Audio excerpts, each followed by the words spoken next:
push record. Yeah, thank you.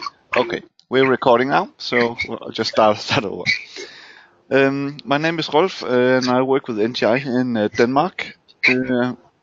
I'm trained as an architect and have worked with visualizations and various positions, and also here in NTI helping customers with visualization. I will walk you through some of the different options we have when we have our model in Revit. So I will talk a little bit about the options inside Revit. I will also show a plugin we can put on Revit, and then finally I will show you how to put a 3ds Max also in the loop of this visualization. Of course, it's not detailed training. It's more or less just to give you an overview of the possibilities, what's available to us. So I have just started here in Revit. I have a Revit project of an office building. And one of the difference between Revit and Revit LT, if anybody's using that, is in Revit LT, you can only do rendering in cloud or A360 renderings. When we are in Revit, we also have the possibility to do renderings inside the product. Autodesk changed a few things, I think 2 years ago. They were using a rendering engine called NVIDIA Mental Ray, but they stopped that partnership because Mental Ray wasn't developed anymore, and they put in their own rendering engine called ART or ART for Autodesk Ray Tracer. The good thing about Autodesk Ray Tracer is that it's super simple to use. It's more or less just one button, hit render and render, and you're good to go.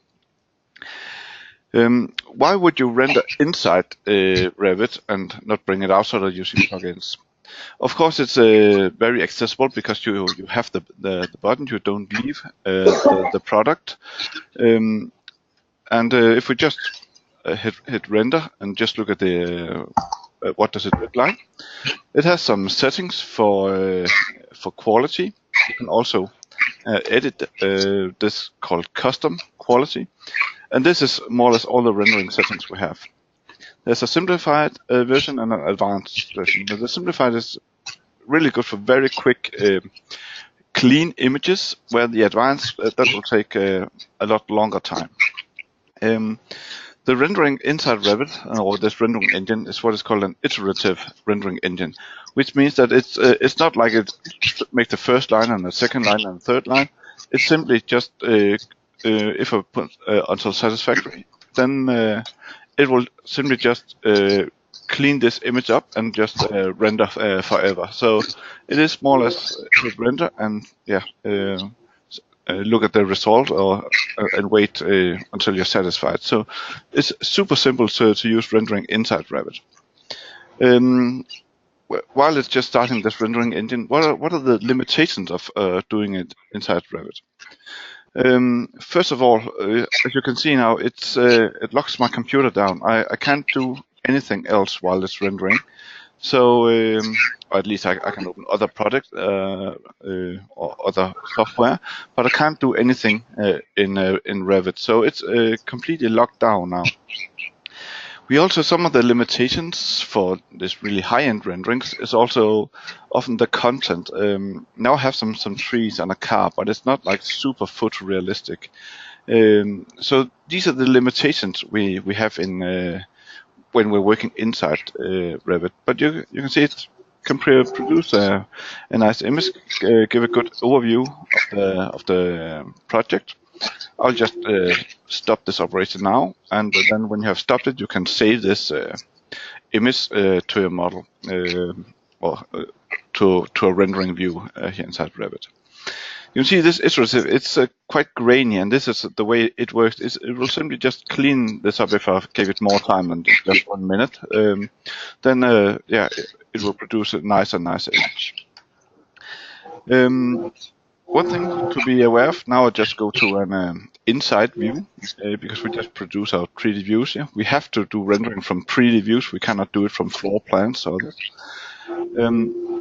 if I go into this dialog again, we have this lighting scheme because the rendering engine needs light to produce this image.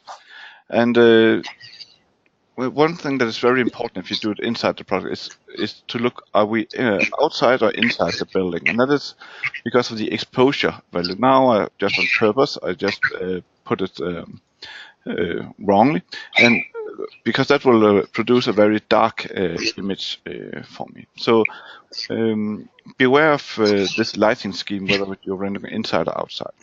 Because it is like a real-world camera. The less light is, the more grainy image you will get, and the harder time the rendering engine will have to produce a nice crisp image. I don't quite know why it's so slow to start up. Normally this rendering engine starts very quickly, but you can see already now that it's a really, really dark image, and that is one of the common errors, is because you choose the wrong lighting scheme. If I instead take an interior lighting scheme and do the same again, then you should immediately see that we get a much brighter image to look at. So I'll just give it these 20 seconds to start up.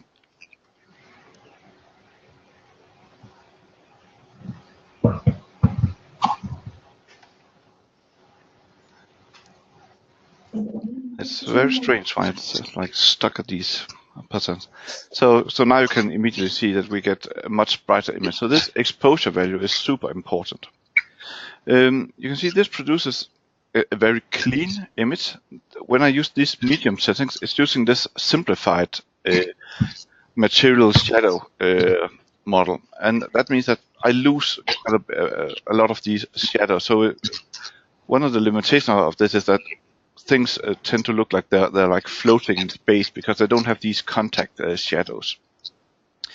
So, but for these very quick renderings for an internal meeting or something like that, then they're very quick to produce these, and you can make a not very there's only sunlight coming in this building. There's no artificial light, so you can produce an image like this in 2 minutes or so. So this is not for the competition, but for meeting with the clients or internal meetings, I think this will be fine.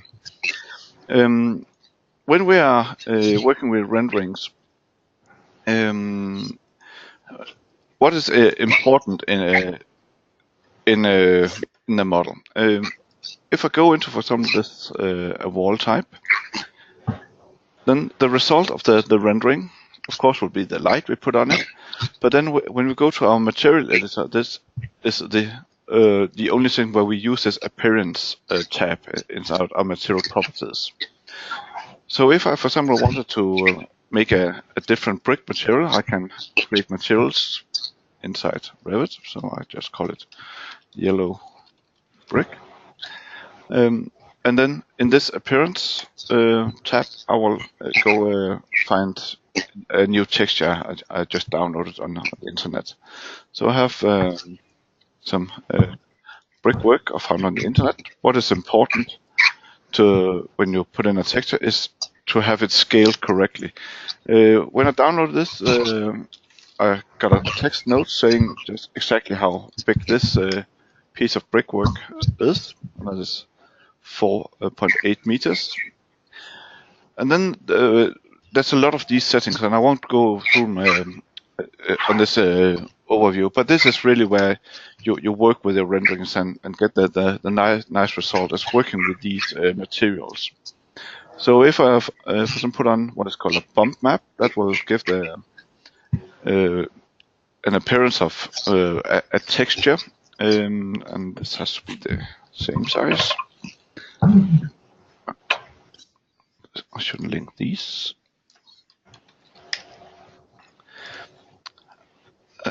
And if we look at this object, then you might see that it gives a bit more. Now I'll turn it off. It's very flat, but this is to give it a texture or structure. Of course, I can just exaggerate this effect, so you can see some edges are starting to appear. So, and depending on what kind of materials, then a lot of these settings will have a really good impact on how your rendering starts to look like. So I were to render this again. Now we just make a high quality. I can't even remember if I put the material on this wall. We'll see in just 10 seconds. Rolf, Yeah. about rendering in cloud, those cloud units, like, for example, if you throw this out to the cloud, it will take 1 unit. Yeah, I will just when I finish with this, I will actually show the cloud rendering. Okay. So now you can see, yeah, I've changed this brickwork, and then I have to wait for quite a bit of time, and then it will produce a nice image. The reason why it's not here is because I didn't change the material itself. I made a new material on this wall type and not on this wall type. So this is also that you have to walk around your model and see that you get this new material applied to all your wall types.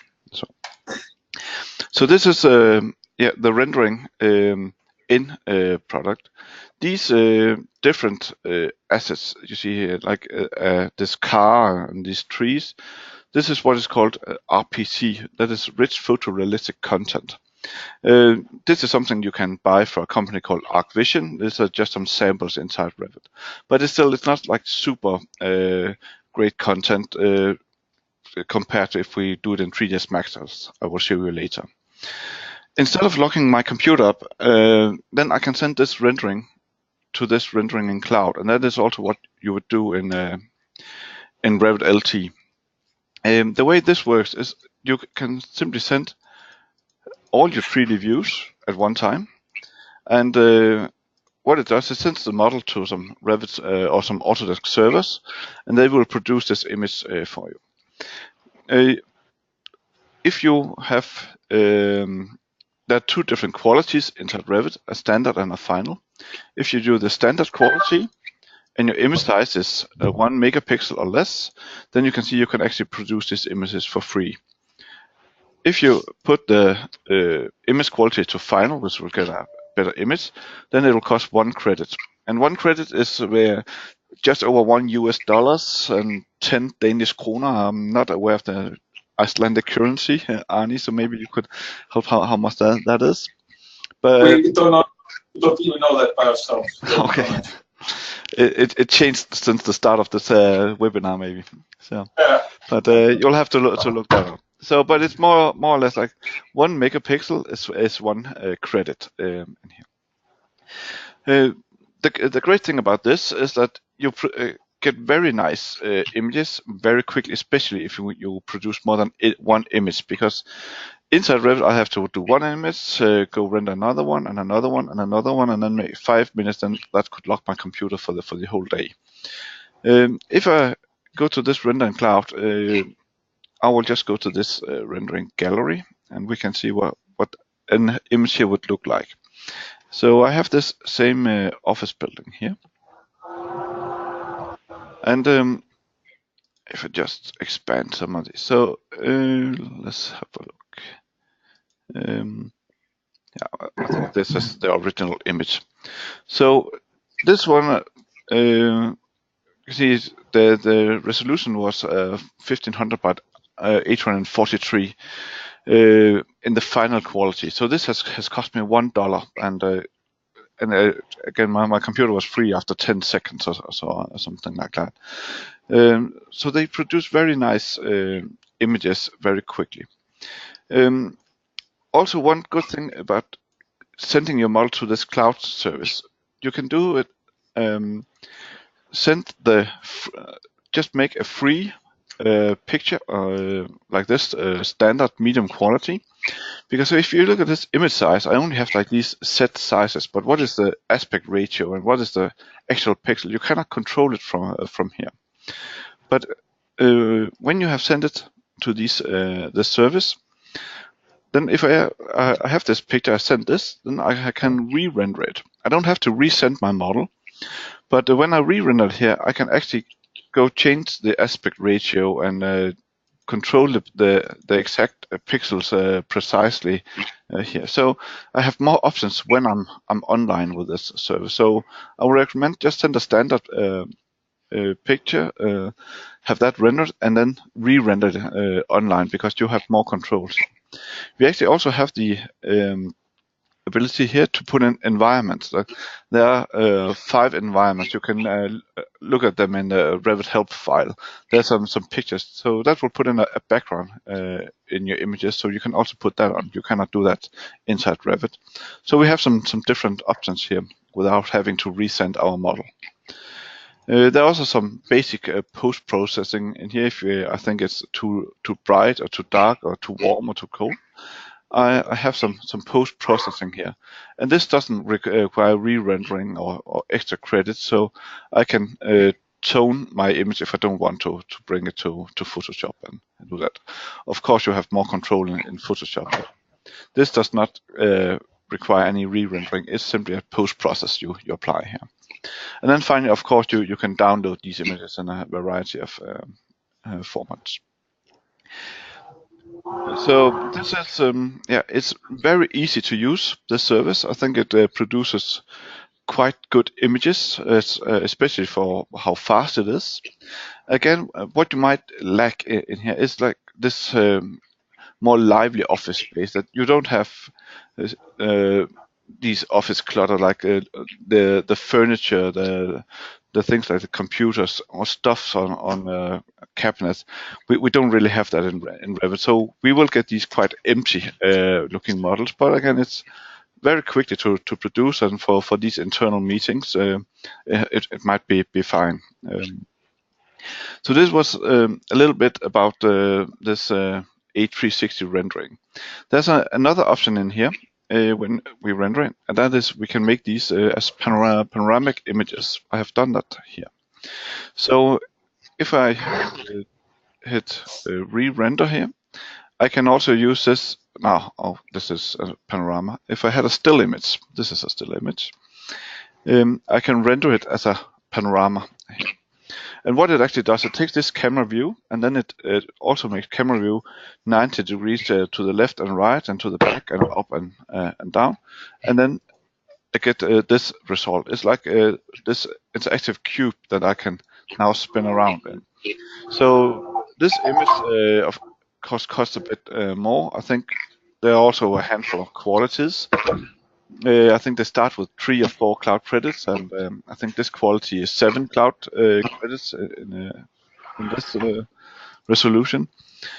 But again, for maybe a client or a user to understand the space, then at least in Denmark, I see these renderings are getting very popular to show off in meetings. This is also entry-level VR rendering, because I have like this stereo panorama.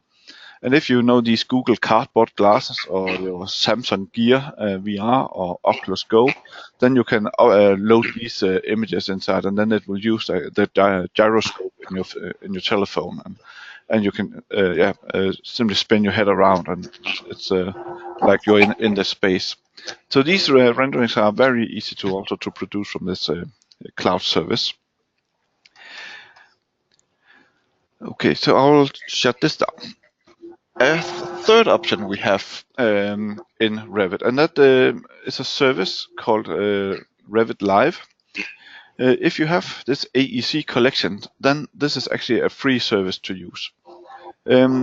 This takes your Revit model and sends it to a game engine, so we can walk around it. So actually it brings your Revit model outside of Revit and into another platform.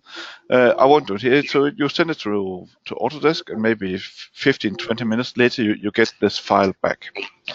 Then you have this application called Autodesk Live, and here you have this interactive model where you can walk around.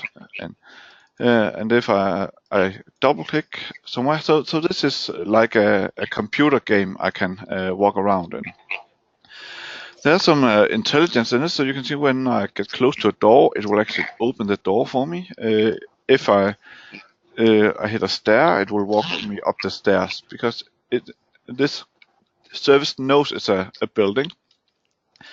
This is also, because this is free to use, so it's also very good for quality control of your Revit model. So actually here I can see I have some mistakes. So I have a wall below that is not attached properly to the floor under here. So it's actually not just for presentation, but it's also really good for quality assurance to just have a walk inside these buildings. It also has a quite cool feature called wayfinding. So if I'm here in this balcony and I say I want to go outside, it's not like it's just jumping across the balcony and through the windows. It will actually find the nearest way out. So it will use the staircases and will use the doors because it knows these BIM elements. All these pins that you see around, that is views from my Revit model. So you can also, in this way, do some storytelling with it. I also have these views here, so I can just walk through. So this is also a good way to present your models, where it's not this high-end still image, but a much more interactive environment. And this is totally for free when you have this AEC collection, so it's just to use it. Another great thing about this viewer is also if you have a VR headset, like a Oculus Rift or HTC Vive or Windows Mixed Reality, from here it is one click to VR. So you can actually walk around this model in virtual reality. So one click out of Revit and one click in here and you go in VR. So that is really the fastest way to VR you can imagine. I'll shut this service down. So this is what is some of the possibilities that are inside of Revit and is in this collection. I'll show you another program called Enscape. This is not from Autodesk, so this is a third-party renderer. You cannot put it on Revit LT. It requires the full version of Revit. It runs inside of Revit and it runs inside a Revit view. So if I, for example, go to this 3D view here and start Enscape, what it does, it's constantly looking at the Revit model. So it's a real-time rendering and it's a very impressive quality. So when they start up and the navigation is quite similar to this Revit Live I just showed you. So I don't have to lock my Revit down. I'm free to do whatever I'm in Revit, and if I activate this, I'm free to walk around again. And this is rendered in real time. So I don't have to wait for renderings here. So this is also from here, it is one click to VR. So I just enable my headset and it will send this image to my headset instead. What is really great about this service is it's because it's looking constantly live at my Revit data. So I think I'm here. This is the space I'm in here. So if I go to my modify and my paint toolbox, I find something else. If I paint this wall orange, hit done, then this is the rendering time I have. So and in this way I can change my floor to a concrete floor. I can try different furniture setups, and it's just happening live all the time. So this is the most powerful feature of this Enscape, I think, and where people really love it, that you can do changes on the fly, have it in VR in one click, and just have a look at your models. Again, these office spaces, they tend to look a little bit empty. The latest release of Enscape, just out I think a week or 2 weeks ago, they started working with something called an asset library. It's similar to these ArcVision content, but that means that I can some predefined objects I can put in my Revit model. So we cannot change these. This is content coming from Enscape, but it's much nicer content that we normally have in Revit. So, for example, if I start to clutter my disk with these kinds of objects, They look a bit strange on our drawings, but it's something coming from Enscape, so they have made them render. It's getting there. So it's don't want to use another. So this is the newest version of Enscape that starts to work with this. Okay, your mic fall down or something. Can you adjust the mic back again? Yeah. Can you hear me now? Oh, yeah, that's much better. Okay. It's like you walked out of the picture. It was so real. Okay.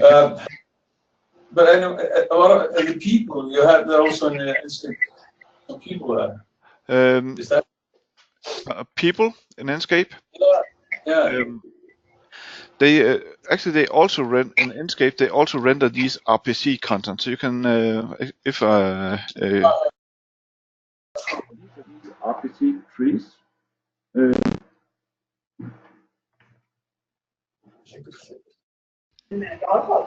I don't know. The issue with it's like the computer is losing connection to it all the time. So I'm sorry about that. Okay. RPC content is actually translated into 3D models by Enscape. So I can't remember. I have a person in this. I'll just. This is just great. Really nice.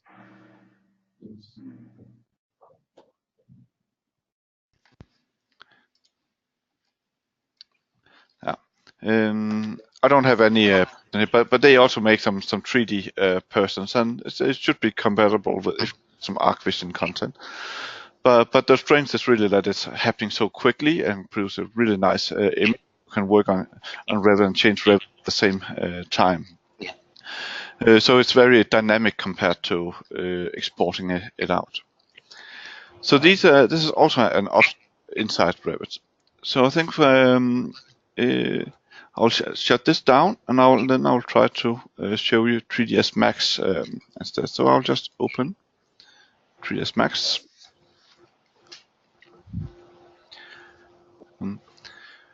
3ds Max is the learning curve in 3ds Max. It can feel quite steep because it's quite an old program. Yes, so it can do things.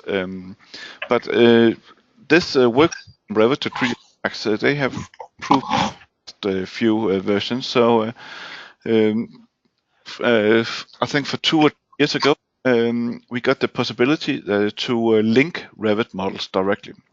Before that, we had to import an FBX from Revit, and if the model changed, we had to start over. And now we can link a file directly.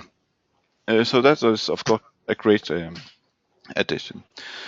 In 3ds Max, it also uses the same rendering engine. It can use different rendering engines, but it has the same rendering engine. Let's see, I think it's this file. It will understand these standard Revit materials, so we don't need to convert materials all over again. You can more or less just hit render and you're good to go. But why would you use 3ds Max and not stay in the product? This is a different Revit model. First of all, you have much control over materials. You have much more control over light. This is where we can make these really high-end rendering for example, architectural competitions. We can replace content like these computers and chairs with some much higher-end content. So we can more or less do anything we want in 3ds Max. If we do some of these things, as you can see, I managed link. So this is simply a Revit link. So I can update, reload this link. I won't to because it will take a few minutes. But when you reload it, these reload options, that's one option that's keep 3ds Max materials. So if you change, for example, this glass material from a Revit model to something in 3ds Max, you can get the new geometry but keep the material definition. So that's so you don't have to start over. So this Revit linking works quite good. I'll just see it like this. For two materials, it's quite different workflow than in Revit, and it can seem a bit confusing and intimidating. But I think 1 or 2 days training and you know everything that's to know about getting this workflow to work. So now it's simply grab material of the ceiling, and then it uses this node-based interface. But I can see that on this ceiling, I have this bitmap coming from Revit. I don't like that. I simply select it and go find something else. So if I and change this material, it's also working in real-world scale. So if you know the sizes of things, then it's quite easy to work with and have them scale properly. So now I actually think this doesn't look quite. I'll just think, I don't know, something like that. So now I simply change a texture, and I'm good to go again. Instead of having to work with these things now, I can take something else here. I have this wood texture coming from Revit. If I grab that, I get a lot of these multi-materials, and that is because this is wood on the outside and white paint on the inside. So this is why it ends like this. And instead of changing these materials, then I can say, okay, I want to change this wood material.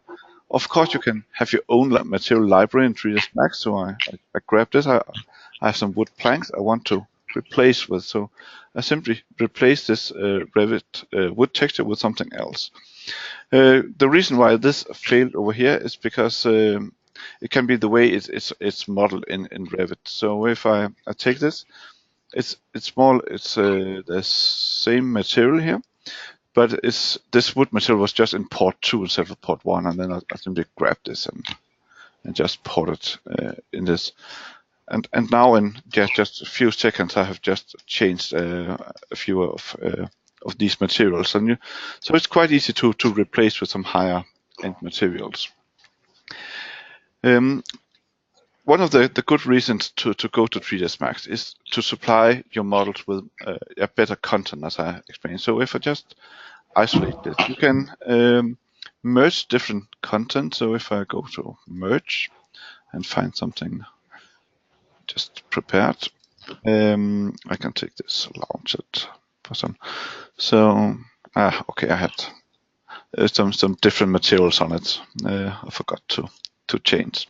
I think it will work anyway. So now I have some higher end furniture that will look much nicer than in Revit. I have an align tool that I just need to learn. So now it's located on this. Oh, I missed it. I'll just try it again. So I will align it to this floor and this C position. It was minimum and maximum. I made a mistake.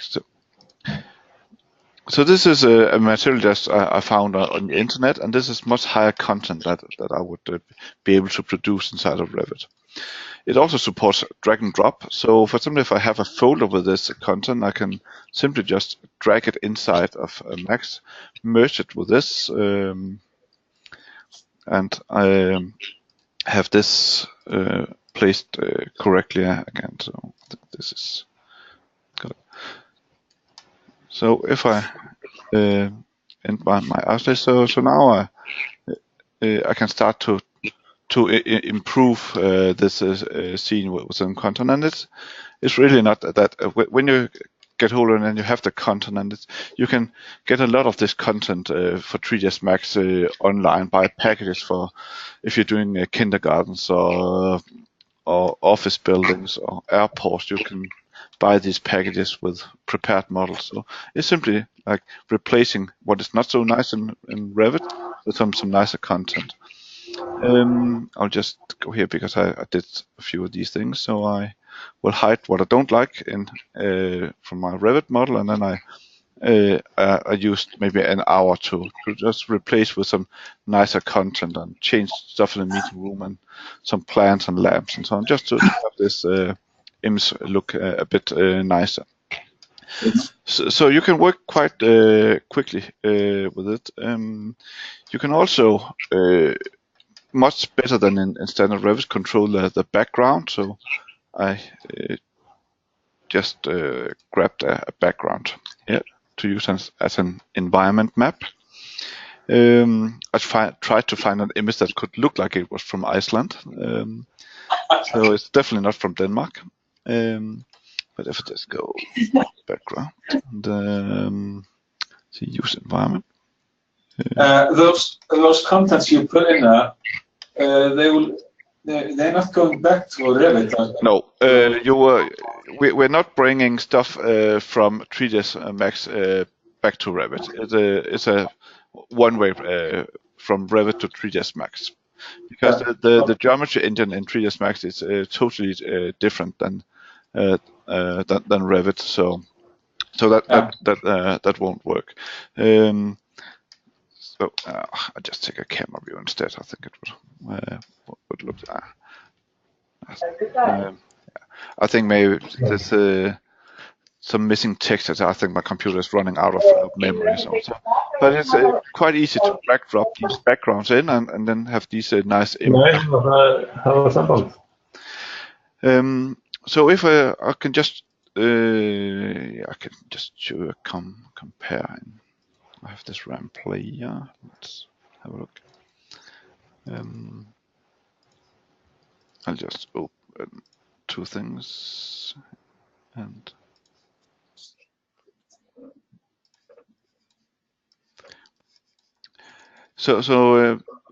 this picture, this was my standard taken out of Revit and render immediately, or rendering in Revit. And the other picture here is exactly the same scene I done. It's like drag drop a background image, enhance some furniture, put some reflections in the glass, and change. And it's the time difference between these two images on my hand is about 1.5 hours or something like that. So when you get to know 3ds Max, then you can pretty quickly produce at least better images, and of course you can do a lot more here. And also still bring it to Photoshop for some people inside. That is still hard to do in 3ds Max. But I hope you find the image on the right prettier than the left one. Else I wasted 2 hours of my life. But it can seem a bit daunting to go to 3ds Max. But I hope I just give you an overview. It doesn't need to be that hard. A great addition to 3ds Max also. In this image, I didn't even render it inside 3ds Max, because also for 2 years ago, we got this possibility to also use this cloud rendering engine. So that means, like, if I really want to see my my project, so I just put into a bunch of cameras and and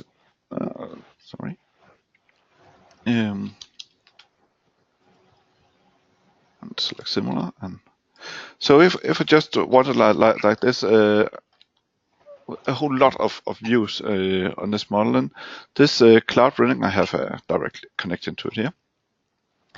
It's quite similar to what we see inside of Revit, but the great thing is that I can just send 20 shots at one time. Again, now it has 4 quality settings instead of 2. If I use draft or standard, if I make the size 1 megapixel or less, then it's still free. So I can get 20 renderings for free here, just to give an overview of my what camera angles I want to work with. And then when I have decided, of course, I can just say, okay, I want this camera 2 and I want camera 4. I don't want the others, and this goes into a brochure, and the best quality, and then it will cost me these $4 US or something like that. So again, it's quite easy to use, and when you have this, again, if I go to I think I still have the gallery open. here. So this was this view rendered just online. So I just change some furniture and the background, and again I can do these also from 3ds Max. So now I can do this panoramic views of rendering. So yeah, I think especially for if you have like these less professional clients that needs to understand what direction the project is going, then this is much easier to understand that than drawings. And you can all in 3ds Max you can do everything you want in there and make it ready for competition, for example. So it's really a way of using the data you already built inside of Revit. The final reason to go to 3ds Max is also if you want to do anything about any animations. You can't do that. You can do a walkthrough in Revit, but it's really not very good. So if I just do a few things here. So 3ds Max is a great animation package, and of course you can do a lot of stuff in here. I'll just try to just show you something really quick. It has this. You can do keyframe animation. So if I just do a few things here, so I'll take this and maybe put in a key here and like this. Now I'm just playing around here. Just to show, of course, this is not a course, but just to show you some of the possibilities. So I put in an arc, and for example, a camera, and if I go to animation, constrain this camera to this path, then I have an animation. Oh, sorry, wrong button.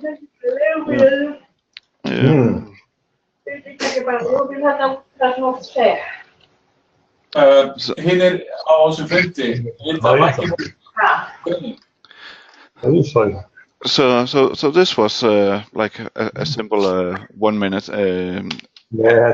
Of course, it will take some time to render, but if you want an overview of your project like this is impossible to do in Revit or Enscape and these other. So if you want to produce small movies like this, then 3ds Max is also the go-to product. Yeah, so I think that was more or less a speed walkthrough of some of the possibilities. So that was what I had prepared for today. So does it make sense? We are stunning. Well, just it was great. Thank you. It was really good. Okay, so Can I have a quick question? Yeah, questions? Yeah. What do you think about V-Ray? V-Ray is that's also a third-party rendering engine, and V-Ray is a great renderer, no doubt about that.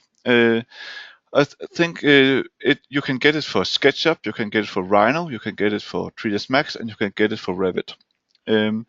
We have some Danish customers tried it out for Revit, and it produces nice quality images with a nice light and so on. But still, what is missing from these Revit images is still you don't have the high quality content. So your furniture doesn't look good still, and so on. So many of the people trying V-Ray for Revit were a bit disappointed because it didn't just do magic tricks to the renderings. It's very good for if you're like the outside of a building, but for interior shots, yeah, the content you have in your scene is simply not good enough. So it's very great for 3ds Max and it's great for SketchUp, but for Revit I would recommend going with this Enscape that renders real-time inside Revit. That is the setup that we see the most in Denmark. So V-Ray for 3ds Max, that can make sense. That will mean because V-Ray cannot render these Autodesk materials directly, so that will need a material conversion. So you have to change all the materials to V-Ray materials. So it will give you a little more, or take a little more time to prepare the scene for V-Ray, but it's a great renderer. Now I just showed what is inside the box and what is really easy to use. Cloud rendering or this A360 rendering. It's okay to a follow-up question then. Sorry? A follow-up question about the... Yes. So you recommend using Revit and 3D Max together to make great rendering photos and high-end renderings then? Yes, if I was to do a image for architectural competition super high-end, I would bring my Revit model to 3ds Max. What about the lighting and stuff? Do you put in the lights, or do you? You can, if you put in lights in your Revit models. I can just open Revit again. You can do that, and that translates fine to 3ds Max. Okay. There's really no limitation there. So you also all of these cameras you see in the background, that is actually cameras coming. That is 3D views inside of Revit. So it will take your Revit camera or Revit views, convert them to cameras, and if I have lighting, I can just show you on this model.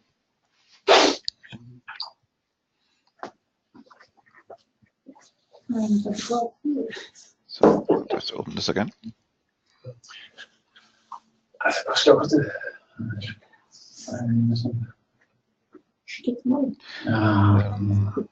if I go to a scene, then inside Revit, if you have these systems tab open, then you have one called lighting fixture.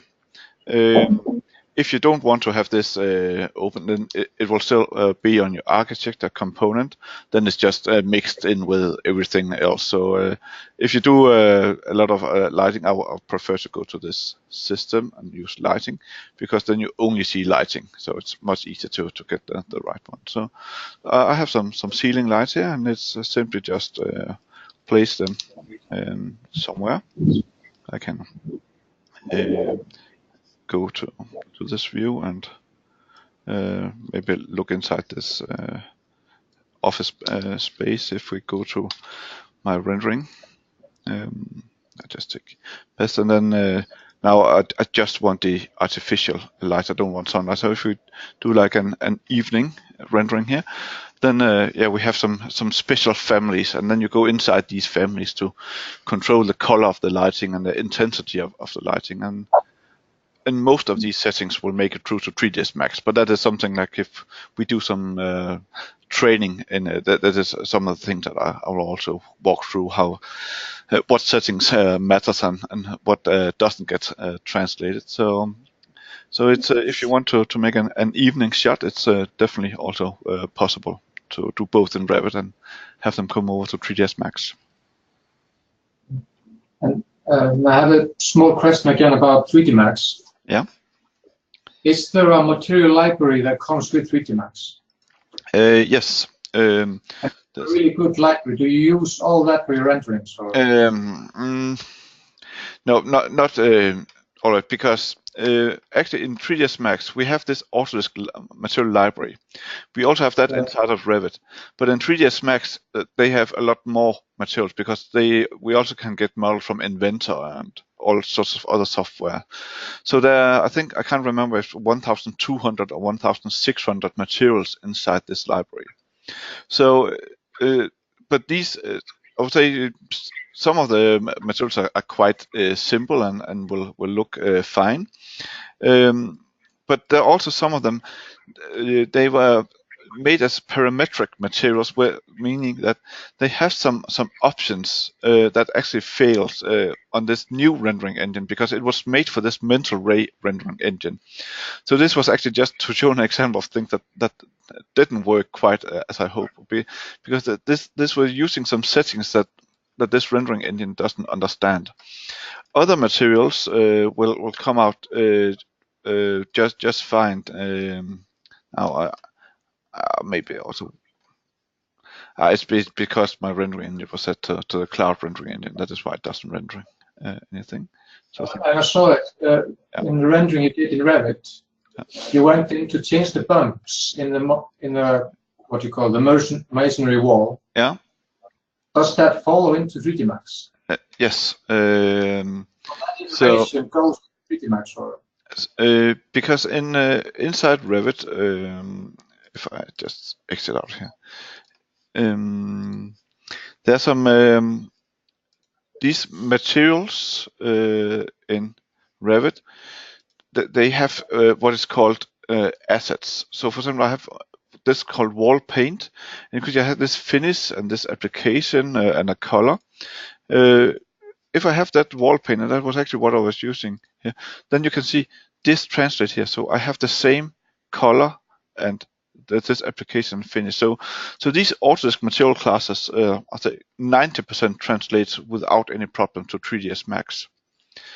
So, but they are not renderable in V-Ray. So this you have to change if you want to use V-Ray. This you can render if you use cloud running, or if you use this rendering engine called Art Render. So this is also some, if we do a proper course in it, what to be aware of depending on what rendering engine you want to use. How the workflow is. Yes. So, but there's and then into 3D Max. A huge material, and for example, if I take like a wood floor from here, anything, one of the things with this Autodesk material library is like these textures. They are not very good quality. There's some relatively small images, but as I showed with the ceiling before, then it's quite easy to you use the settings from the wood material, but you simply change the image on it to a higher quality image, and then you will have a higher quality rendering.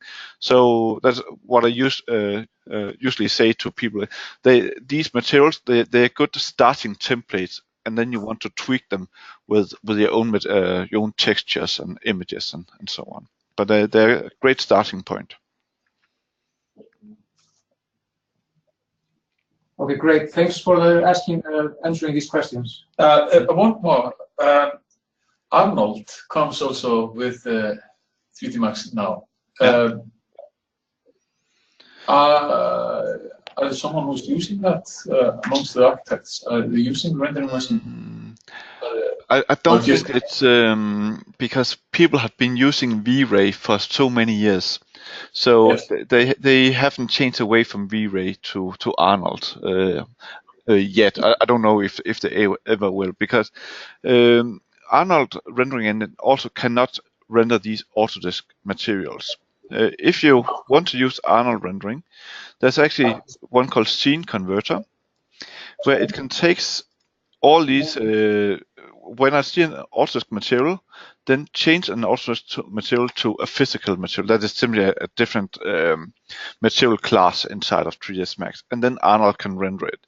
So I can take my entire scene and convert it. Now I just started conversion. I don't know if it was very clever of me, because this might take a few more. But now it goes through all my materials, all my maps, all my cameras, and so on, and change it into something Arnold would be able to understand.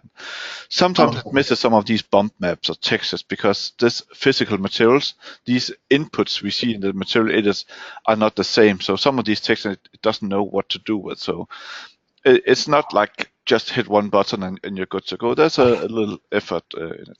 So the reason to use Arnold, it's a super strong rendering engine, can produce great images, but I would say if I were going to use Arnold, and the reason to use it was to not spend money on V-Ray, because this one you already have paid for, then I would definitely look into starting doing my material library based on Arnold materials. And like I changed this wood material, simply change materials inside my scene with this Arnold material instead.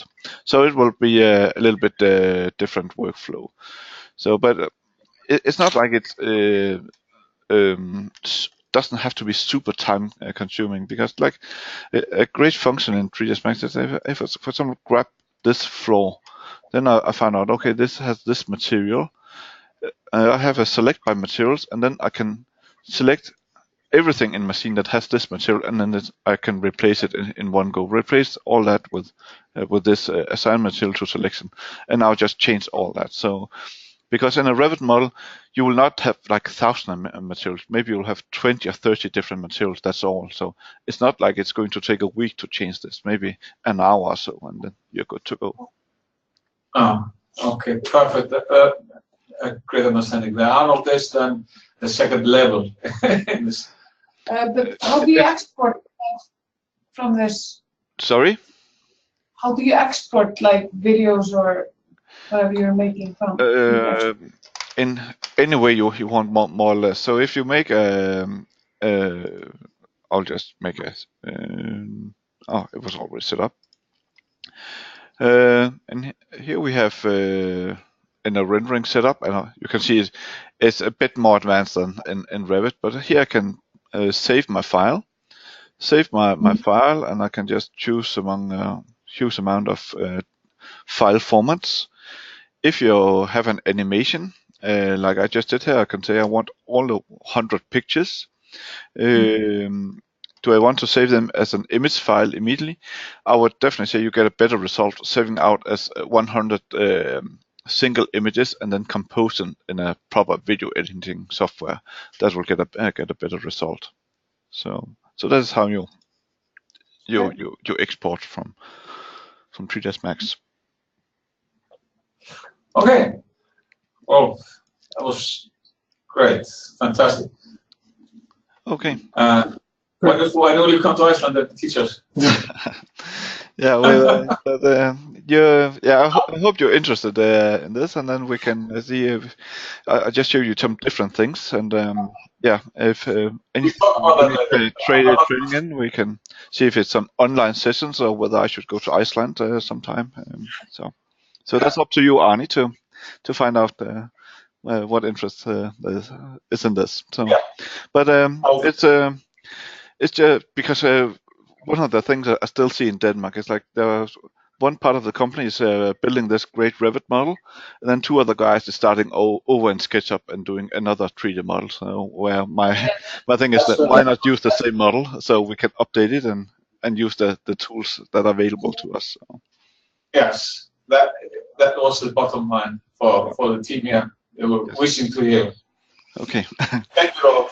Thank you for your time. And we're looking forward for the Dynamo next. Yeah. Yep. All right. Okay. Bye.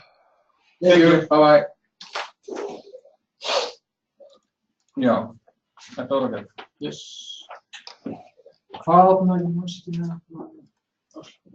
No, that time. Oh, cool.